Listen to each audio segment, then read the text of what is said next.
If a child can feel proud, feel loved, feel cared for, feel listened to, those are the things that I want to work with each and every child daily. If you're a 4-year-old in Polk County and you want to go to pre-K, we've got a spot for you. People will come to us and say, why? How do you guys do it? Your performance is very good at your upper grades especially. What are you doing? What's your secret? And we start off by telling them that we have a robust pre-K program.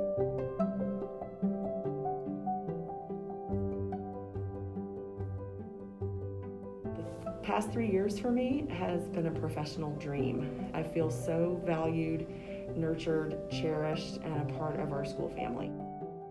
So when we talk about pre-K being another grade in our schools, that can't just be for parents and families. That has to be for our entire organization. You and your folks have to be convinced this will benefit us in the long run if we let them do their thing and not put pressure on them. Hey, that kid doesn't know his ABCs yet.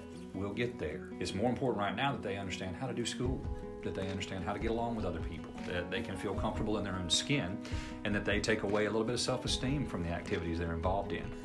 I was talking to a parent the other day and I was saying, I want this child to be able to see others' ideas and recognize that's not their idea, but they could take some of that and they can keep some of their own. Adults don't do that now, so if they learn that at 3 and 4 years old, like at 15, it's going to be so much easier for them. All my experience was at the high school level.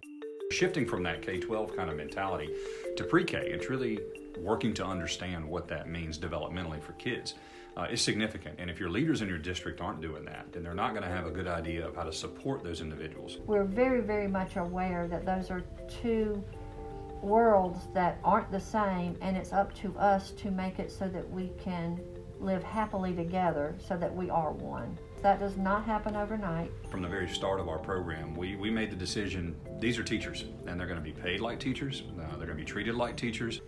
Years ago you would hear, they just play in preschool. That's just babysitting. But because we treat our preschool teachers as part of Polk County staff, we want to make sure that people really do understand what kind of job that our preschool teachers do. At the core of what we do is called Plan, Do, and Review. We sit as a group, and then each child has the opportunity to go through and say, well, today at work time, I'm going to go build a tower in blocks, or I'm going to go make a painting in art.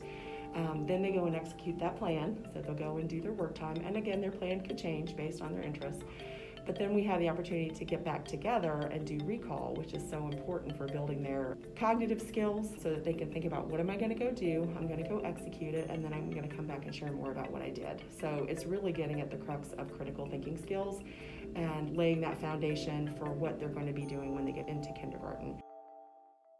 People are surprised that our pre-K class is attached to the same building, because I think a lot of people think pre-K is separate. We meet every so often with pre-K and kindergarten teachers and first grade teachers, and we talk about social emotional skills and writing and math and what that looks like in preschool, what that looks like in kindergarten, so we can kind of see where they need to be in kindergarten and they can kind of see where they're coming from. Teachers know one another, they talk about those kids, so it really has made the transitions easier for students and parents. I tell our pre-K teachers all the time, you have the most important job in our county. Because as pre-K teachers, they are our families and students' first glimpse at education in Polk County. And the home visits that they do, the family engagement activities that they do, that really builds the foundation for a child's educational career.